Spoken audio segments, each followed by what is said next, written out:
नमस्कार, मैं हूं कैलाश लालवानी और आप देख रहे हैं हाल हलचल का खास कार्यक्रम शख्सियत के आज के कार्यक्रम में हम आपकी मुलाकात एक ऐसे शख्स से करवाते हैं जिसने अपनी मेहनत और लगन से 5 सैकड़ा से अधिक लोगों को रोजगार दे दिया। पढ़ाई करने के बाद न तो कभी नौकरी के लिए आवेदन दिया और न ही नौकरी जैसा कोई विचार मन में लाया। आरएसएस की विचारधारा से प्रेरित होकर समाज सेवा और भारत के परंपरागत व्यवसाय कृषि को अपने जीवन में उतार लिया। शेड्यूल मुख्यालय के पुरानी बस्ती में रहने वाले पवन मिश्रा आज हमारे साथ स्टूडियो में मौजूद है। आपका स्वागत है मिश्रा जी। शहडोल में आपका परिवार किसी भी पहचान का मोहताज नहीं है। परिवार के अन्य लोगों ने पूर्वजों से जो जमीन मिली थी उसको काश्तकारी के रूप में कम ही लोगों ने उपयोग किया। किसी ने अपना कारोबार करके अपनी खुद की जगह बनाई और किसी ने राजनीति को अपना जीवन बनाया। एक आप ही ऐसे शख्स थे जिन्होंने काश्तकारी को अपना जीवन बना दिया। ऐसा किन कारणों से आपने किया? ऐसी लाइन आपने क्यों चुनी? मैं चूँकि हमारा परिवार शुरू से ही काश्तकारी में था और मैं पढ़ाई करने के बाद बिजनेस भी मैंने चालू किया। उसके बाद मेरा रुझान काश्तकारी की ओर बढ़ा। तो काश्तकारी खेती एक ऐसा काम है कि खेती से अगर व्यक्ति जुड़ गया है तो फिर उसको कोई दूसरे काम अच्छे नहीं लगते हैं, क्योंकि एक इतना उसमें लगाव हो जाता है खेती से, एक अपनापन व्यक्ति का हो जाता है।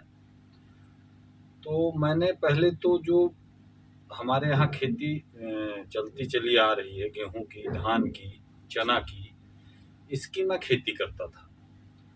फिर इस बीच में मैंने भारत के कई प्रदेशों में भ्रमण किया कि मैं खेती में क्या अच्छा से अच्छा कर सकता हूँ, खेती का क्या भविष्य है। तो उसको मैंने जब भ्रमण किया तो भ्रमण करने के बाद जो है छत्तीसगढ़ में मेरे कई मित्र हैं, वो इजराइल टेक्नोलॉजी से सब्जियों की खेती करते थे। अच्छा। लेकिन चूंकि पूंजी इतनी ज़्यादा उसमें लग रही थी और एक मन में डर भी था कि खेती से में पैसा लगाना फिर खेती से निकालना, तो ये एक बड़ा सोचने में डाल देता था। फिर मैंने हिम्मत करके 5 एकड़ में मैंने पूरी इजराइल टेक्नोलॉजी से ड्रिप वगैरह लगा के विगत 20 वर्ष पहले मैंने चालू किया, 2000 के आसपास। और मेरी जमीन यहीं कल्याणपुर सिंदरी में है। तो उस 5 एकड़ को जब मैंने किया खेती और उसमें मेरे को एक अच्छा सहयोग मिला मेरे दोस्तों का, मेरे मित्रों का, जो बाहर करते थे। मैंने पूरा डेवलपमेंट करके जिस तरीके उन्होंने बोला, मैंने यहाँ वहाँ से पैसे कलेक्शन करके मैंने चालू किया उसको। तो मेरे को एक अच्छा लाभ मिला उस 5 एकड़ में। और मेरी क्या रुचि काम में कोई खेती में बहुत ज़्यादा थी, तो मैं उसकी गहराई में जाता चला गया कि चूँकि आज हम जैसे ड्रिप इरिगेशन या टोटल जो आपकी उसकी टेक्नोलॉजी है, पूरी विधि से कोई भी खेती करते हैं और उसके हिसाब से उसकी पैदावार का ग्रोथ एक अलग मिलता है। बिल्कुल। आज परंपरागत खेती और आधुनिक खेती में जी अंतर तो है। तो उसमें जनरल जो किसान 1 एकड़ में करता है, टमाटर ही किया तो उसने 50 कुंटल प्रति एकड़ का उसका प्रोडक्शन आता है। क्योंकि हम आधुनिक तरीके से उसकी पूरी रिक्वायरमेंट पहले हम बनाते हैं। प्रथम काम तो हम जैसे अपना मिट्टी टेस्ट कराते हैं कि हमारी मिट्टी में क्या क्या है। हम जैसे टमाटर ही लगाने जा रहे हैं तो टमाटर में टमाटर की क्या रिक्वायरमेंट है, मिट्टी में हमारे क्या है, तो वो हमको उसमें नहीं देना है। जो नहीं है उसकी पूर्ति करते हैं, और उसका प्रतिदिन के हिसाब से, जैसे हम आप भोजन करते हैं जी जी जी। उस हिसाब से उस क्रॉप का भोजन हम बनाते हैं, और प्रतिदिन उसको उसका भोजन हम देते हैं। प्लस उसके हिसाब से हमारा एक उसके ट्रीटमेंट की भी बहुत ज़्यादा आवश्यकता पड़ती है, क्योंकि हम आप तो चलो हमको कोई तकलीफ हुई हम बता देंगे, बोल देंगे, जी जी। लेकिन कैसे वो बताएं? बोल नहीं पाते, उसको हमको समझना पड़ता है। तो इसमें हमने क्या किया कि हमने वेदर स्टेशन भी अपने अच्छा। खेत में लगाया हुआ है, तो उससे हमको एडवांस में ये पता चल जाता है कि भाई बारिश कब होने वाली है, पाउडरी कब आएगा, थिप्स माइट्स का अटैक कब आएगा। तो हम 1-2 दिन पहले से उसकी चेकिंग चालू कर देते हैं, फिर उसके ट्रीटमेंट की हम व्यवस्था उसमें करते हैं। उससे हमारे प्लांट हेल्दी रहते हैं, और अप्रॉक्सीमेट 1 एकड़ में हमने हाईएस्ट 800 से 900 कुंटल तक का टमाटर प्रोडक्शन निकाला है। इसी तरीके मिर्ची का भी हमने 400 से 500 कुंटल का प्रोडक्शन निकाला है। हमने लगभग 15 साल पहले शिमला मिर्च किया था, अभी भी करते हैं। तो उस साल हमारे अंदाज से शहडोल के इतिहास में पहली बार शहडोल में हमने 5 रुपये किलो शिमला मिर्च बिक्री करवाई थी। मंडी के आज तक के रिकॉर्ड में कभी भी शिमला मिर्च 5 रुपए किलो नहीं बिकी है। तो प्रोडक्शन भी काफी था, माल भी काफी था। 5 एकड़ से हमने 25 एकड़ में किया। 25 एकड़ से फिर हमने 100 एकड़ का एक प्लाट खुनगुटी उमरिया जिले में लिया। तो 100 एकड़ में मतलब 125 एकड़ 150 एकड़ में लगभग आज की डेट में हम खेती कर रहे हैं। तो आज एक जो हमारा एक खेती का एक जो हमारा एक जुनून बना, एक बिजनेस बना, और इस पे हमने जो देखा, आज हम ये फोकस कर रहे हैं कि जो हमारी युवा पीढ़ी है, आज लोगों के पास जमीन है, जी जी, जमीन के साथ साथ करने के लिए भी युवा तैयार है, लेकिन खेती से लोग थोड़ा सा इसलिए भागते हैं कि भाई खेती का जो पता चला कि रिकॉर्ड निकालते यार वो खेती वाला ना अच्छे से खा पा रहा ना रह पा रहा, तो उनको हम अपने फार्म में विजिट कराते हैं, उनको दिखाते हैं अपना, यहाँ तक कि हम अपनी बैलेंस शीट उनको चेक कराते हैं कि भाई देखो हमने इतना लगाया था, इतने का हमने माल बेचा है। तो इस तरीके हमने कम से कम 50 किसानों को भी तैयार कर दिया है, और आज वो एक अच्छा अपना जीवन यापन कर रहे हैं। वो भी 5 एकड़ से चालू किए थे, आज वो लगभग 40-50 एकड़ में वो आ गए हैं। जैसे एक हमारे कल्याणपुर में सितेश पटेल है, बुंदा है, एक मझौली में संतोष पटेल है। तो आज हमारी अब ये सोच ये हो गई है कि कितना ज्यादा से ज्यादा लोगों को इसकी हम जानकारी दें, इसका लोग लाभ लें, क्योंकि हमारे यहाँ खेती लोगों के पास पर्याप्त है, और यहाँ तक कि हम उनकी केसीसी बैंकों से भी हम व्यवस्था करा देते हैं, क्योंकि हमारी केसीसी भी बैंक में है। ये तो रही वर्तमान की बात। हम आज आपकी उम्र 50 वर्ष के आसपास है, और 25 वर्ष हो गए आपको काश्तकारी करते हुए। 25 साल अगर अपन पीछे जाएंगे तो उस समय आपकी उम्र 25 वर्ष थी जी। उस समय जो युवा अवस्था में आज के नौजवान रहते हैं, उस समय आपके साथ के सहकर्मी या दोस्त यार रहे होंगे, तो आपके पास न तो पूंजी की कमी थी, न मार्गदर्शन की कमी थी, न संबंधों की कमी थी। उस समय के और उसके बाद के युवाओं को देख लिया जाए तो लगभग सभी ने काश्तकारी की और बहुत ही इक्का दुक्का लोग ही होंगे, 1000 में 1 आध लोग जो होंगे तो काश्तकारी की और आगे बढ़े।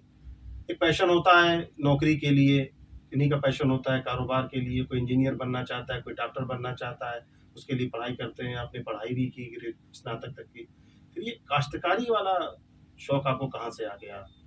मैंने आपको बताया कि काश्तकारी एक ऐसा नशा है खेती, कि जो व्यक्ति खेती करता है तो उसको दूसरा काम अच्छा नहीं लगता है। जी जी। और आज एक सबसे बड़ी हमारे आपके बीच में चुनौती है अर्थव्यवस्था, कि हमको ईमानदारी से हमारा घर की व्यवस्था, हमारी व्यवस्था, हमारे खर्चे, बच्चों की पढ़ाई लिखाई, ये कैसे चली। तो जब हम आपसे बताएं 4-5 साल तो हमने जो पूर्वजों के हिसाब से खेती चलती थी वो हमने किया। बिल्कुल। उसके बाद फिर हम आधुनिक खेती में आ गए। तो उस आधुनिक खेती में हमको एक अच्छा खेती से रिटर्न भी मिलने लगा। अच्छा, चूंकि रुचि, आपका जुड़ाव उसमें आगे बढ़ता गया। हाँ, कोई भी चीज में, चूंकि खेती एक ऐसी चीज है भाई साहब, अगर आप खेती में जुड़ जाएंगे जी जी, तो लगाव सा हो जाता है। आपका एक लगाव हो जाता है उस खेत से। बिल्कुल। जब तक आप अपने खेत नहीं जाएंगे तो आपका मन ही नहीं लगेगा कि हम को अच्छा नहीं लग रहा है। मतलब ये कहा जाए तो आपको खेती का, किसानी का नशा है, एक जी। जुनून है आपके अंदर। कोई भी काम के लिए सर एक आदमी को अपना एक इंटरेस्ट बनाना पड़ता है। भाई कोई भी आप काम करना चाहते हैं, जब तक आपका इंटरेस्ट नहीं है उस काम में, तो उस काम में आपको सफलता में भी कठिनाइयां आएंगी।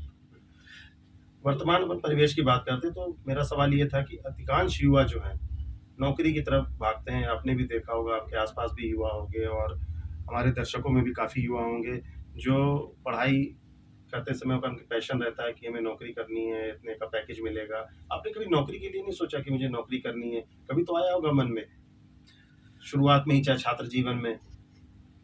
क्या भाई साहब, हमारे पूर्वज खेती धंधे में थे और हमारी एक सोच ये थी कि मैं ज्यादा से ज्यादा लोगों को रोजगार दे सकूं अपने साथ साथ।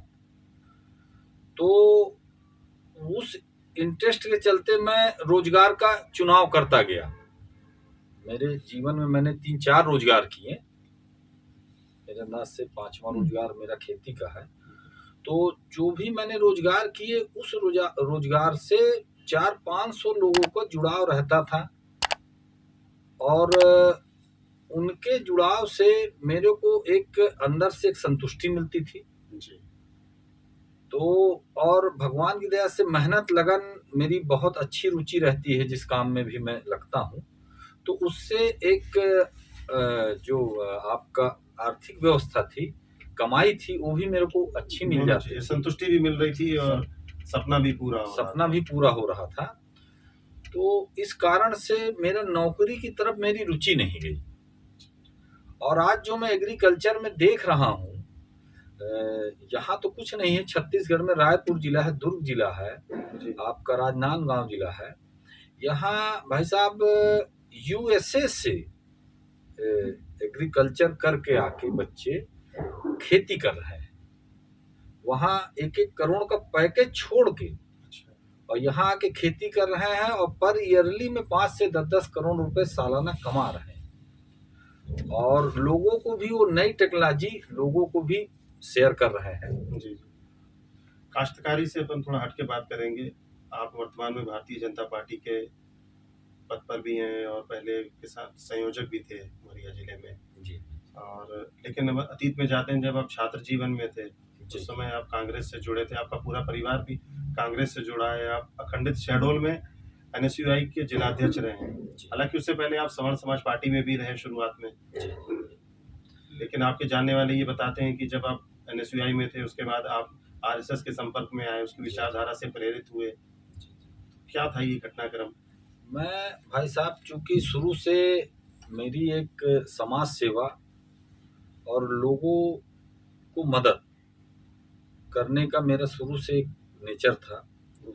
तो उस समय ये हुआ कि सवर्ण समाज पार्टी हमारे यहाँ लक्ष्मण तिवारी जी ने बनाई थी, वो राष्ट्रीय अध्यक्ष थे। तो उन्होंने मुझे यहाँ शहडोल का जिलाध्यक्ष बना दिया। तो मैं विगत 2 वर्ष सवर्ण समाज पार्टी में रहा। फिर उसके बाद चूंकि हमारा पूरा परिवार कांग्रेस में था, मैं सवर्ण समाज पार्टी में था, तो फिर धीरे से ये हुआ कि भाई सेवा करनी ही है समाज की या लोगों की।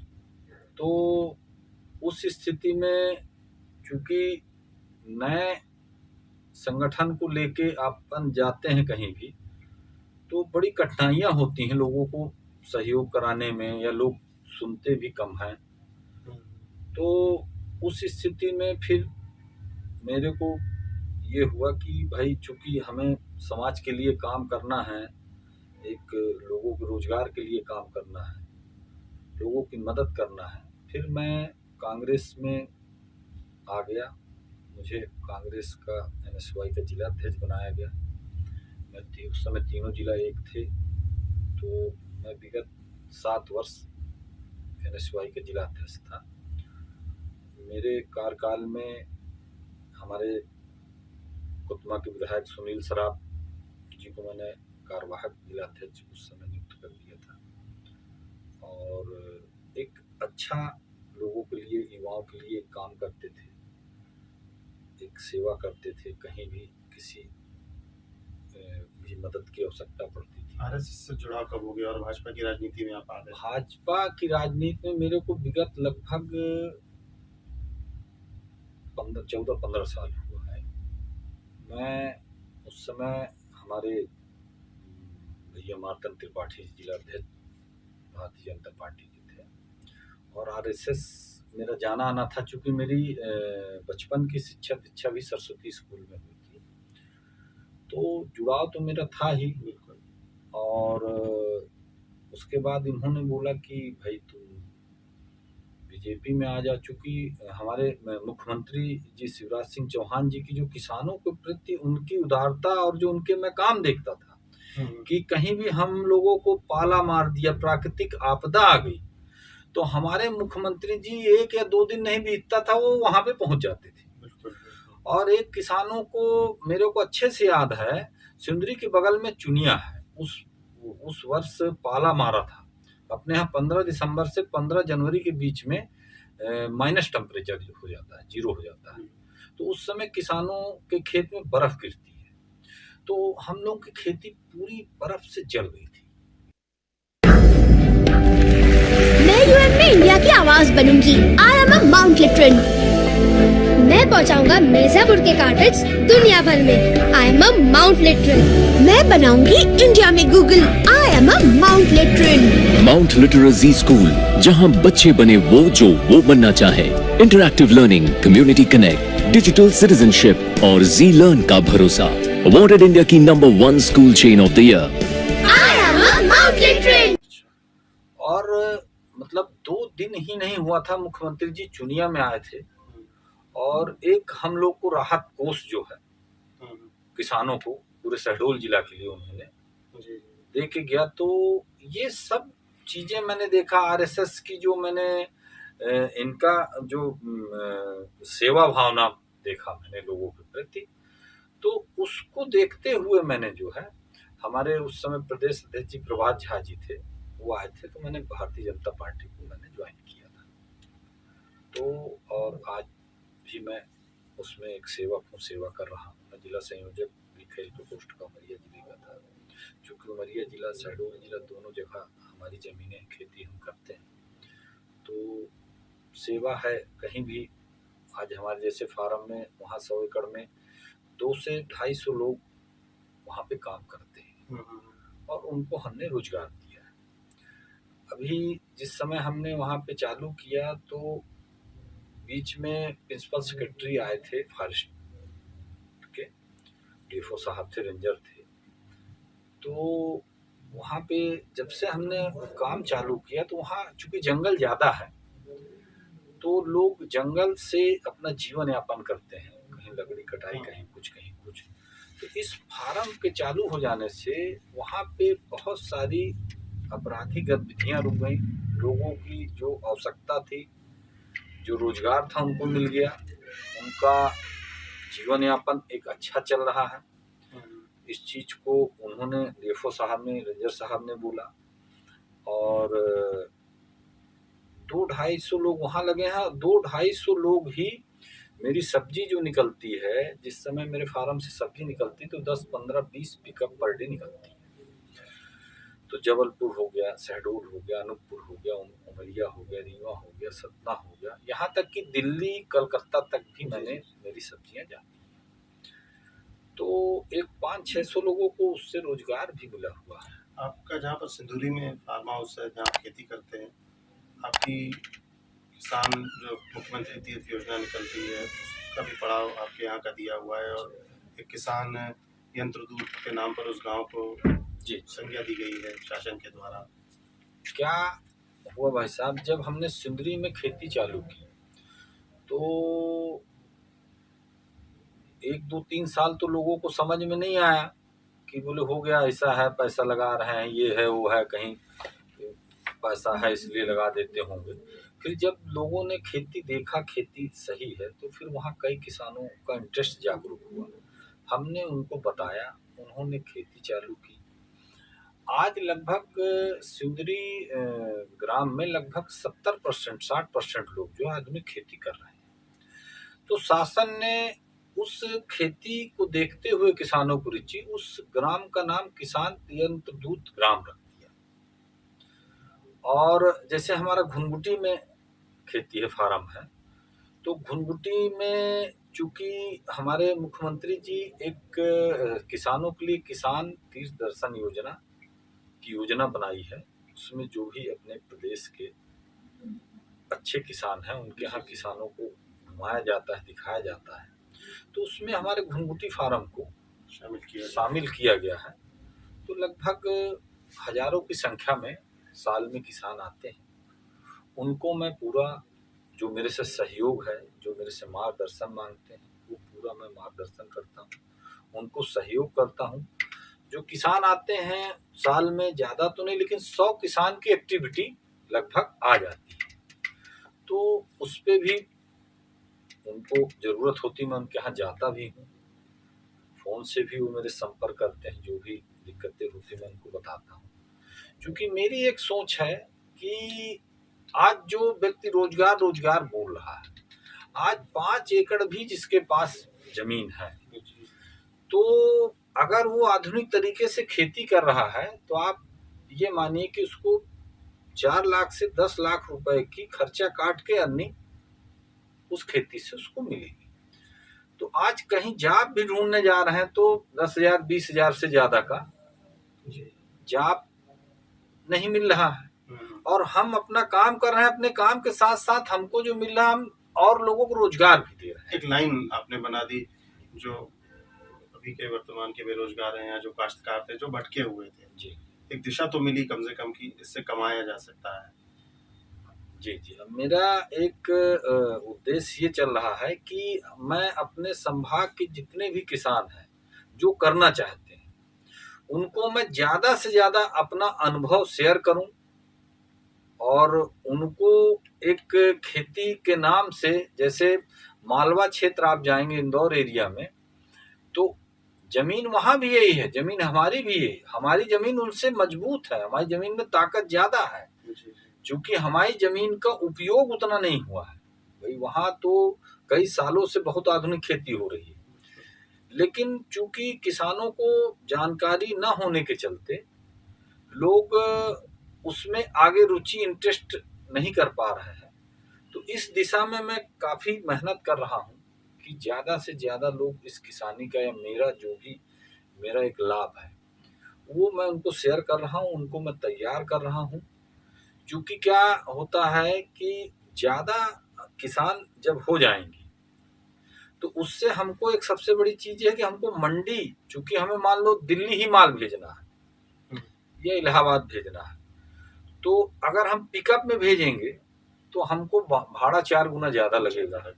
लेकिन अगर हम ट्रक में भेजेंगे तो भाड़ा हमको कम लगेगा, क्वांटिटी रहेगी तो कहीं भी माल हमारा बिक जाएगा, अच्छा मार्जिन मिल सके, मार्जिन भी अच्छा मिल सकेगा। क्योंकि क्या है कि बड़े शहर की खपत ज्यादा है, मेट्रो शहर दिल्ली वगैरह की खपत आपका जैसे कम से कम 500 से 1000 ट्रक की पर डे की सब्जियों की, जबलपुर वगैरह की खपत 100 से 150 ट्रक की सब्जियों की। तो जैसे लोगों के मन में बहुत भ्रम रहता है, यार सब्जी पैदा हो गई, ज्यादा हो गई, बिकेगी कहाँ? तो बिकने में समस्या कहीं नहीं है। और इसके लिए मैं सभी किसानों को प्रेरित भी करता हूँ कि आपको मेरे से जो सहयोग चाहिए मैं सहयोग कर रहा हूँ, बिकने की समस्या नहीं है। क्योंकि हमारी मंडी है छोटी शहडोल, तो यहाँ पे माल अगर ज्यादा आ गया तो बाजार तुरंत डाउन हो जाती है। तो उस स्थिति में मैं क्या करता हूँ कि भाई शहडोल की 2 पिकअप रिक्वायरमेंट है, 2 ही भेजें, 3 नहीं भेजें, जिससे एक रेट भी हमको ऐसा मिल जाए कि भाई हमें घाटा ना लगे। उमरिया की एक पिकअप की रिक्वायरमेंट है, तो उस हिसाब से मैं माल को भी अपने भेजता हूँ, जिससे मेरा माल भी बिक जाए, 2 पैसे भी मेरे को मिल जाए।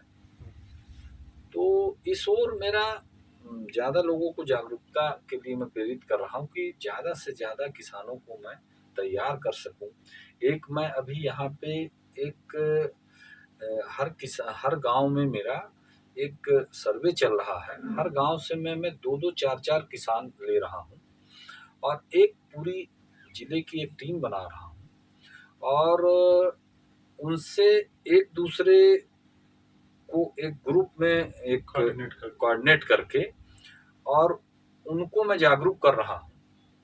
और हर मैं 1-2 महीने 3 महीने में अपने फार्म में मीटिंग भी रखा देता हूँ, क्योंकि क्या है, हम बता तो रहे हैं तो लोग जब किसी चीज को देखते हैं तब उनका कॉन्फिडेंस और अच्छा बनता है कि काम अच्छा फायदा हो सकता है। क्या शासकीय योजनाएं जो शासन की तरफ से कृषि विभाग है और भी विभाग है, आत्मा परियोजना चलती है, तो ये किसानों को बढ़ावा देने के लिए करते हैं, तो क्या कोई शासकीय योजनाओं का भी आपने लाभ लिया? मैं शासकीय योजनाओं का ड्रिप जो हमारे यहाँ ड्रिप लगी हुई है उसमें गवर्नमेंट की तरफ से 70% का उसमें अनुदान है और वो एक अमाउंट 25,000 रुपये एकड़ का है। तो उस ड्रिप योजना का मैंने लाभ लिया है और चूंकि लाभ की और शासकीय योजना में मैं कम जाता हूँ, क्योंकि उसमें चूंकि सरकारी योजनाएं हैं अपने टाइम से होती हैं और ये चूंकि काम ऐसा है इसको इसके टाइम में करना जरूरी है। तो सपोज हम थोड़े लाभ के चक्कर में अगर हमारा प्रोडक्शन थोड़ा भी घट गया तो हमारा बड़ा नुकसान हो जाता है। तो मैं उस ओर कम जाता हूँ, मैं डायरेक्ट ये कोशिश करता हूँ कि मेरे को अपने टाइम टू टाइम से अपने संसाधनों से अपना काम करूँ। बिल्कुल। और वो मेरा 1-2 रुपए किलो भी अगर मार्केट में रेट तेज हो जाता है तो उस लाभ से ज्यादा मुझे लाभ मिल जाता है। आप लगभग 25 सालों से काश्तकारी कर रहे हैं, छात्र जीवन से राजनीति में रहे हैं, भली वो समाज पार्टी रही हो, NSUI रही हो या भारतीय जनता पार्टी रही हो। अभी कोरोना काल का समय था, उस समय भी आपकी सेवा जग जाहिर है, आपने खुलकर लोगों की यहाँ पर मदद की और भी ऐसे मौके आए हैं जब समाज सेवा में आप पीछे नहीं रहे। राजनीति से आप जुड़े ही हैं, लोगों से मिलना जुलना आपका है ही। क्या कभी भविष्य में राजनीति में, सक्रिय राजनीति में आने का या फिर कोई चुनाव लड़ने की आपकी योजना है, ऐसा कोई सपना है मन में? नहीं, मेरा कोई चुनाव पे रुचि नहीं है, मेरी एक समाज सेवा की रुचि है और मैं लोगों को कितना ज़्यादा से ज़्यादा सहयोग कर सकता हूँ। और चूँकि चुनाव की ओर मेरा रुझान नहीं है, मैं सिर्फ समाज सेवा करना चाहता हूँ और जो मदद हो लोगों को। आपने कहा कि आपने 3-4 कारोबार किए थे, वर्तमान में भी आप काश्तकार तो हैं ही है, साथ में आप बिल्डर भी हैं। आप यहाँ पर एक कॉलोनी का निर्माण भी कर रहे हैं, तो कैसे ये? मैं जो कारोबार पर्याप्त नहीं था? मैं आपको बताऊंगा जो मैंने कारोबार चालू किया तो आप बड़ा हंसेंगे। मेरा जो प्रथम कारोबार था, मैं यहाँ पे झाड़ू का धंधा चालू किया। अच्छा। और वो झाड़ू यहाँ गांव की भाषा में उसको खड्डा बहरी बोलते हैं। वो खन्नौती, जयसिंह नगर, मानपुर, व्यवहारी, यहाँ पे उसका कम से कम 200 ट्रक का कलेक्शन होता है। अच्छा।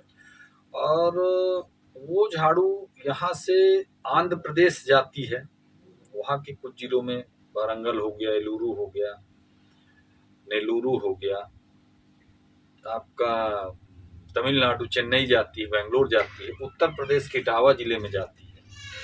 तो उस काम से मैंने शुरुआत की झाड़ू की और अच्छा काम था, लोगों को बताता था तो लोग बोलते थे कि भाई क्या झाड़ू का धंधा कर रहे हैं। तो फिर उसके बाद मैंने देखा कि ये झाड़ू तो हमारी यहाँ से जाती है। फिर वहां से आंध्र प्रदेश से नारियल झाड़ू आती थी, जो सीख झाड़ू जो है, तो उस झाड़ू को मैं हम मंगवाता था, दोनों और तरफ का उसका भी मैं यहाँ पे उसका मैन्युफैक्चरिंग कराता था, उसको मार्केट में सेल आउट कराता था। उस काम में भी, मतलब झाड़ू के काम में भी लगभग 1000 लोगों को मैंने रोजगार दिया था, क्योंकि उसको जो लेबर काटती थी तो मतलब लगभग 100 जगह मेरी खरीदी होती थी।